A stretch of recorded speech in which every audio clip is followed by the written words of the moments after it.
What's up? What's up? Jordan here with What's the Young happening? Turks. What's your name?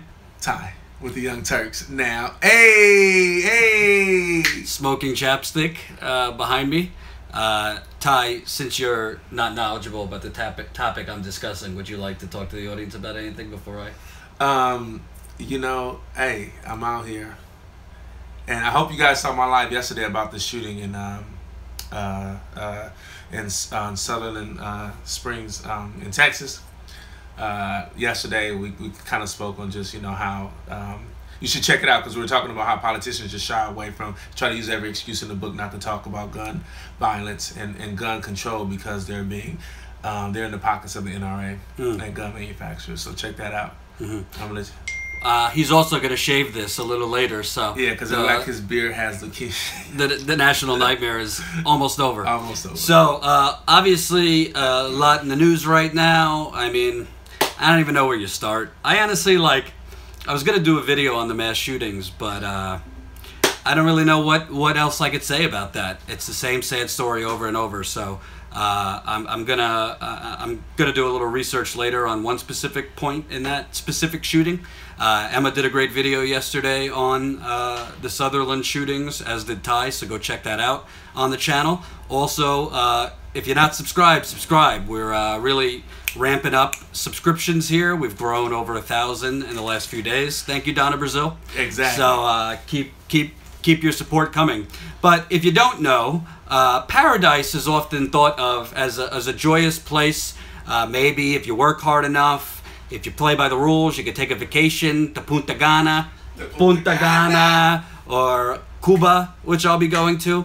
But there's now some papers that have been released called the Paradise Papers, very similar to the Panama Papers, which are not so beautiful and not so relaxing for the plutocratic, oligarchic, corrupt mofos that are inferenced and shown in these papers.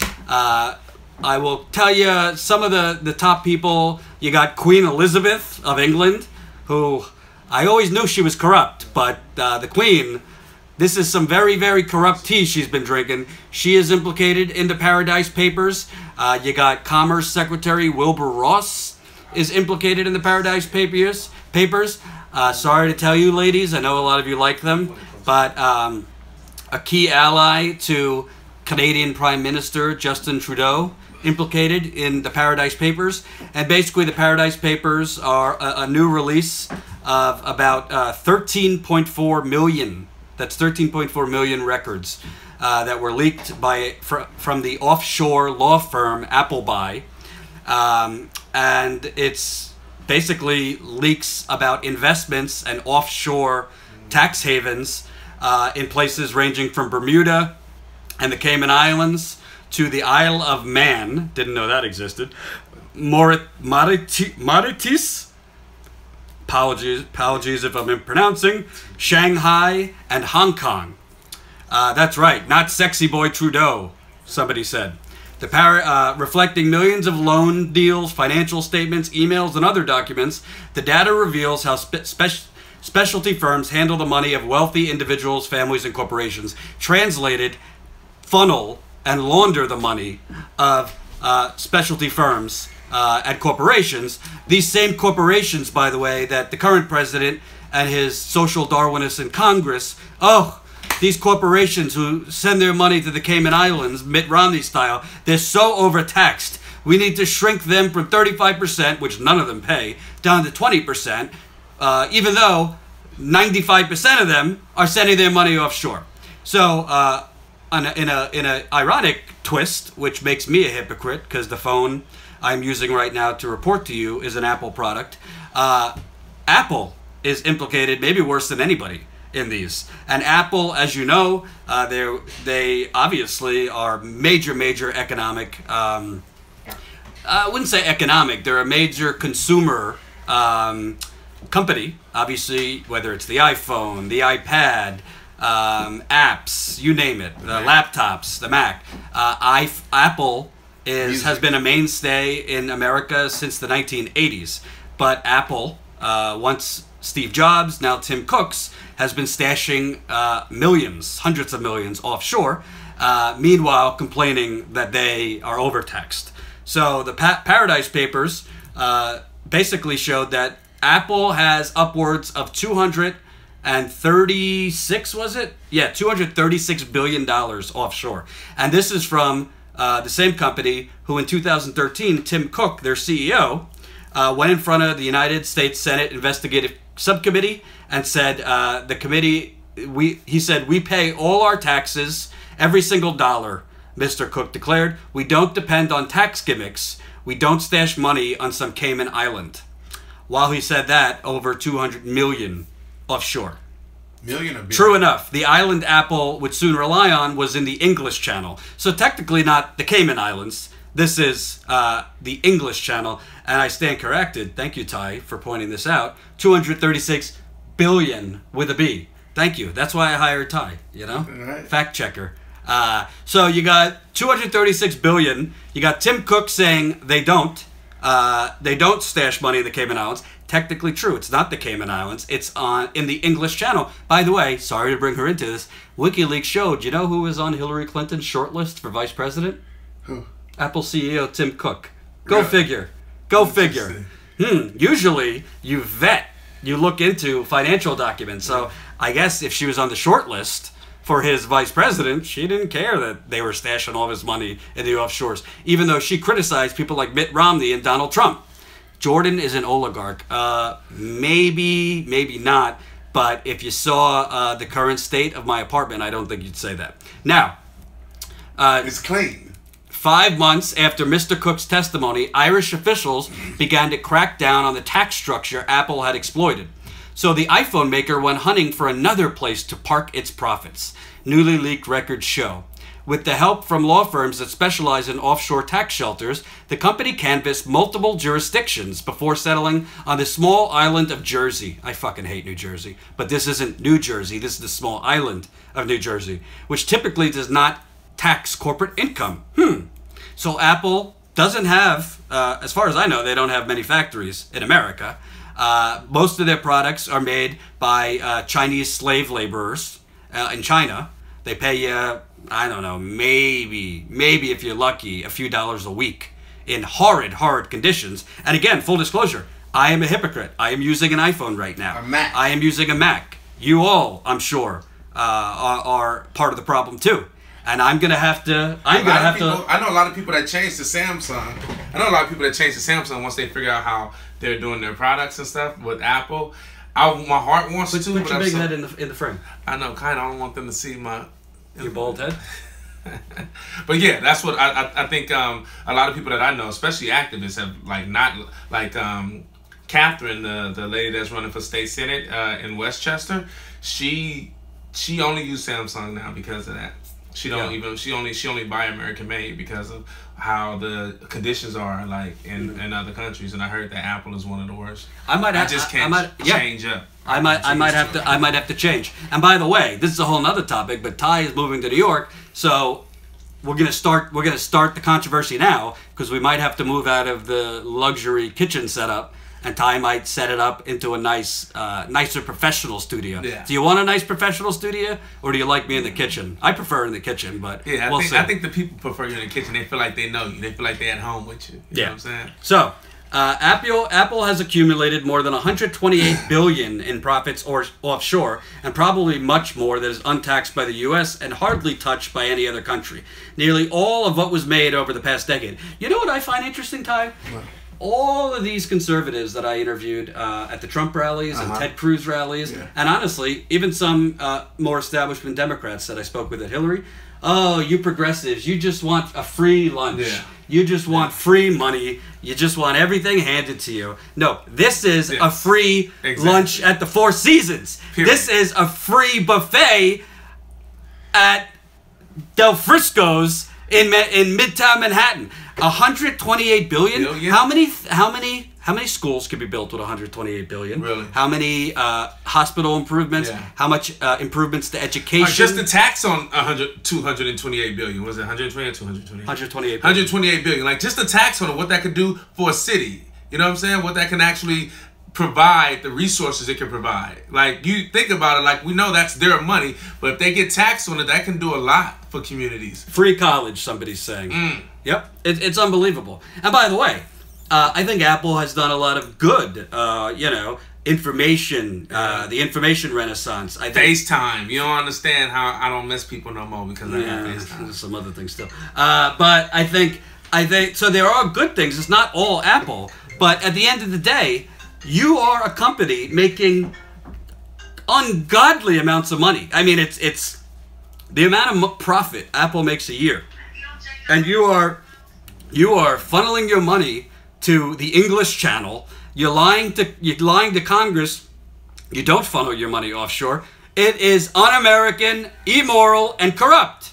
And it continues what I call the United Corporations of America. That would be the United Corporations of America that continues to set up a system where the politicians set legislation or do not set legislation that essentially let the oligarchic inmates run the asylum.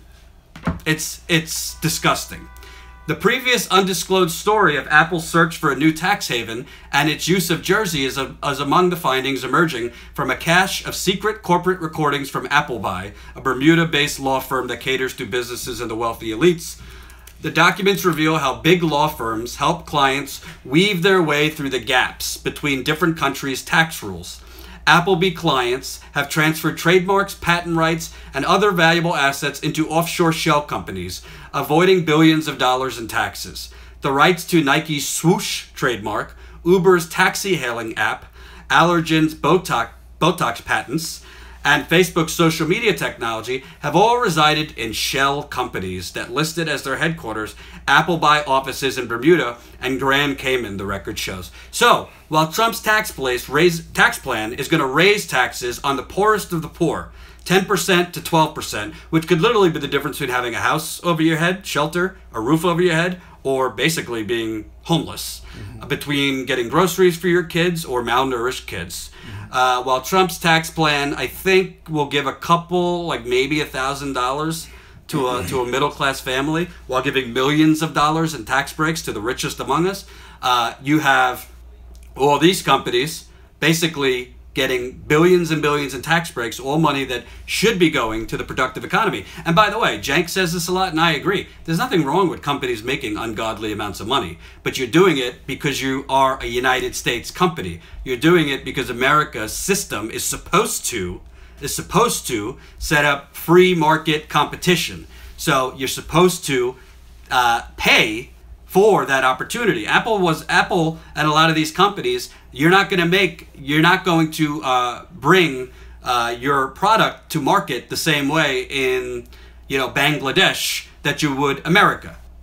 But our system allows basically neoliberal and extremist conservatives to funnel in money from Apple, which I'm about to get to, and then allow them to do whatever they want, and then basically what do they call that? Socialize the gains, subsidize the riches, or something like that. And then socializing it, tax us.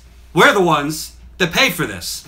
Because when the government doesn't have the revenue, what happens? They borrow an ungodly amount of money, and then they cut welfare, then they cut education, then they cut infrastructure programs, they cut food programs, nutrition programs, research and development, you name it. Privatize the gains, socialize the losses. Thank you, Celeste.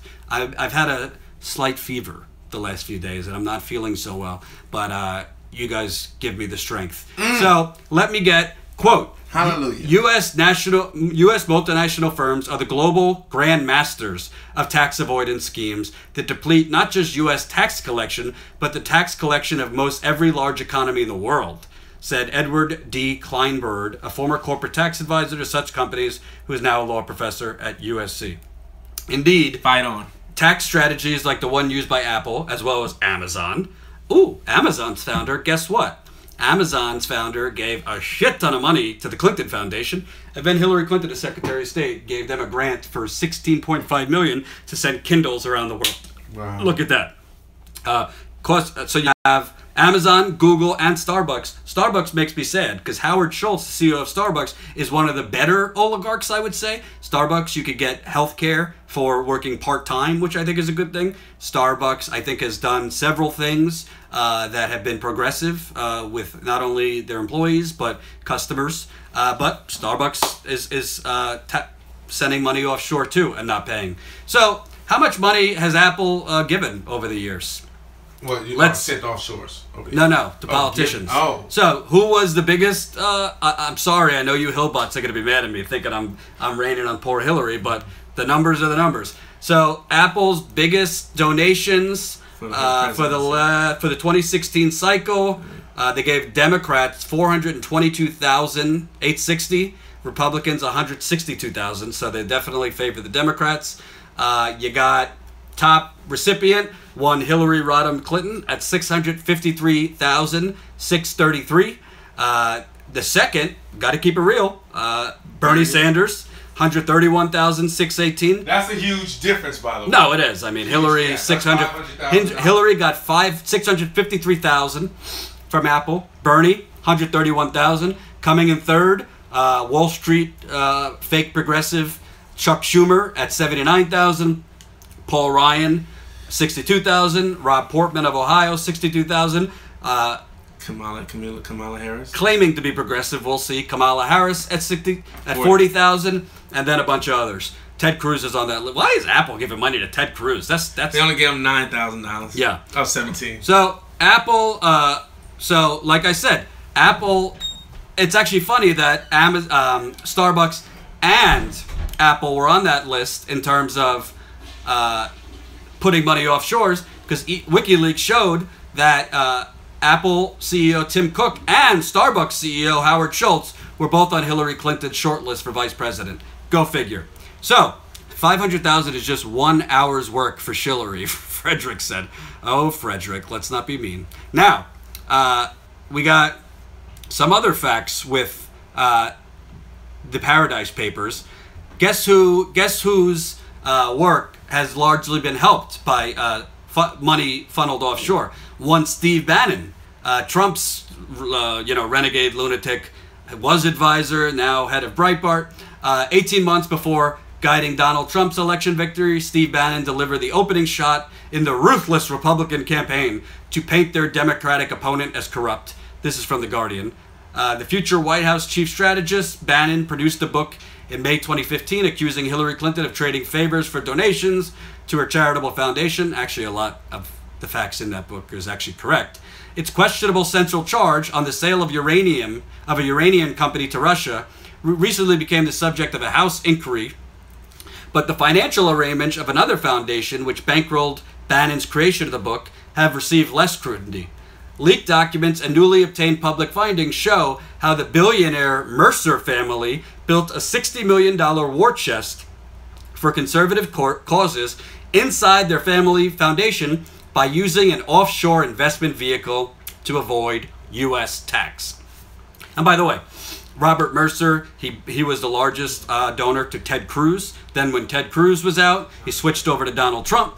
All of these people, from Robert Mercer to every Republican or establishment Democrat, corporate Democrat, implicated in the Paradise Papers, like the Panama Papers, they are experiencing socialism because that redistribution is going to them, and we're paying for it in cut government programs and lack of investment in us, the poor, the working class, and the middle class. We have to pay so that they can save oodles and oodles and oodles of money.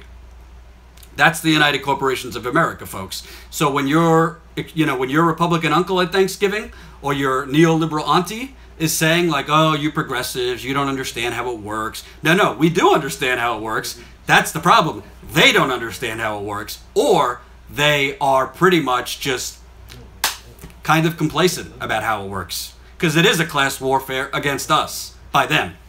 So Robert Mercer, who bankrolled Steve Bannon, he is implicated in the Paradise Papers. And Bernie Sanders, of course, has spoken out about the Paradise Papers.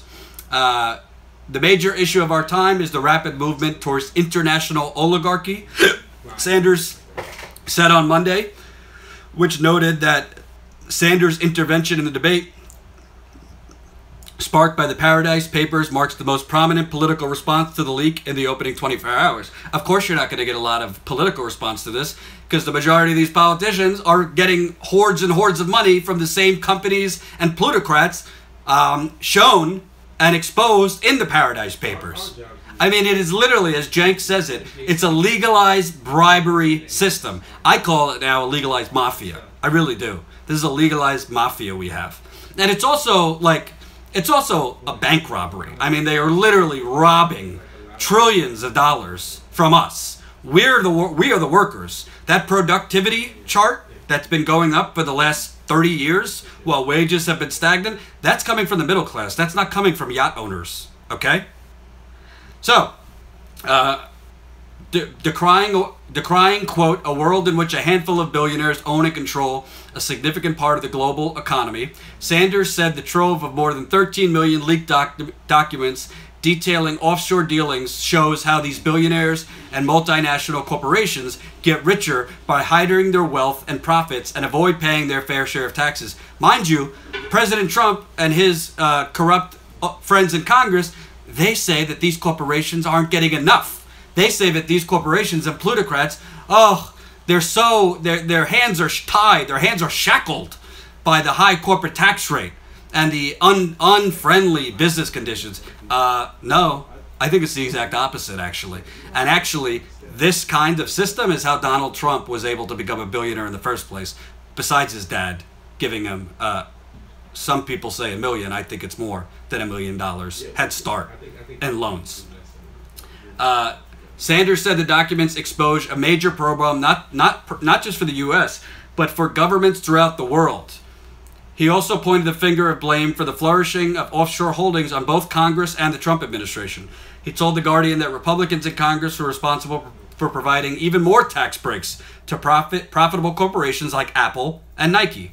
The same tax breaks, he said, were being seized upon by super wealthy members of Trump's cabinet, like Wilbur Ross, who avoid billions in U.S. taxes by shifting American jobs and profits to offshore tax havens. We need to close these loopholes and demand a fair and progressive tax system. So, I mean, I don't know what more I could say about this other than you need to arm yourself with the information. Because I think even the most conservative of conservative Republicans, yes, they cling to their religion, unfortunately. Yes, they have this idea in general of, you know, less taxes is good for the economy. That's one thing. But I don't think conservatives, especially conservatives, there's a lot of conservatives that if they didn't vote for Donald Trump, they were going to vote for Bernie Sanders. I spoke with many, many conservatives like that. That's why Bernie is so popular among independents and even polling well among Republicans. They're not for endless corporate welfare.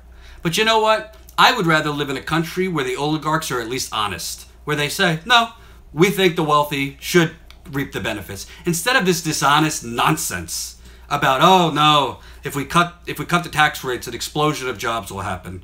If we let corporations send their money offshores, it's better for the overall economy. No, it's better for them and their families. It's not better for the wider economy. So, I'm sure there will be more information coming about the Paradise Papers. I'm sure the Young Turks will talk about it. I'll follow up on it. Check out the other videos that are up on the channel. I did a bunch on Donna Brazil. Emma did a bunch. We have other things up again. I don't even want to call it a tragic shooting anymore. Obviously, it's a tragedy, but tragedy to me implies something that is just a rare, unexpected occurrence. These are not rare, unexpected occurrences anymore. And honestly, I was in Germany a few weeks ago. I mean, America is really, it's not only a laughingstock, but people are ashamed of our country. A few people I spoke with in Germany were basically like, your politicians are basically legalized murderers. They are murderers. And I didn't do a video on it. I was a little sick yesterday, but they're literally, the governor of Texas had tweeted in the past criticizing Texas for falling behind California in gun sales. So, you know, does he still feel that way? How's the thoughts and prayers working for everybody? Unbelievable. Share this video. Subscribe to the channel if you're not. I might be live again later. We'll see. And thanks for watching. Take care.